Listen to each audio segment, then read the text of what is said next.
Gusto na kita, pero may gusto ka ng iba. Mapaglaro talaga siguro ang tadhana.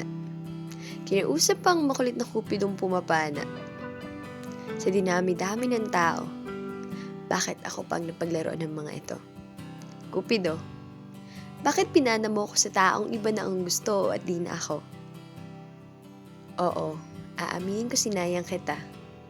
Noong mga panahong ako ang gusto mo, binabaliwala ko. Bakit ngayon lang kasi ako natamaan ng pana ni Cupido? Kung kailan natanggal ng pagkakapana sa'yo, para kang buwan at ako ang bituin.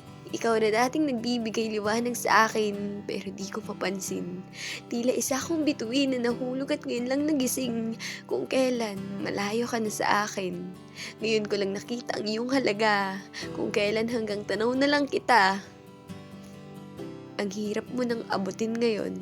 Ikaw na binabaliwala ko lang noon. Kung bibigyan mo na ako ng pagkakataon, kung sakaling bigyan man nila ako ng upuan, yung kahit biruan ng mahalaga ay maabot ka, kukunin ko talaga. Para makuha kang muli, para magkasama tayong muli, at makita ang iyong magandang ngiti, na ako mismo ang may kubli. Hindi tulad nito. Nakikita ko nga ang magaganda mong ngiti sa iyong labi. Pero iba naman ang dahilan. At sa tuwing mata nating dalawa'y nagtatagpo, ngiti mo'y napapawi na lang ng biglaan. Pero hayaan mo, pipilitin kong makabawi para muli kang mabawi.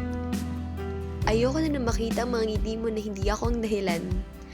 Gusto ko na sa bawat ngiti mo, ako ang dahilan at ako ang nasa iyong harapan. Hindi lang ngiti ang gusto kong makita sa'yo dahil sa pagpapakinig ko, dahil gusto ko ring makita ang halakak mo, dahil sa mga kwento ko kung paano ko nabaliw nung sinabi mong may iba ka ng gusto. Abangan mo lang ako, may ibabalik kita, at magiging masaya tayong dalawa.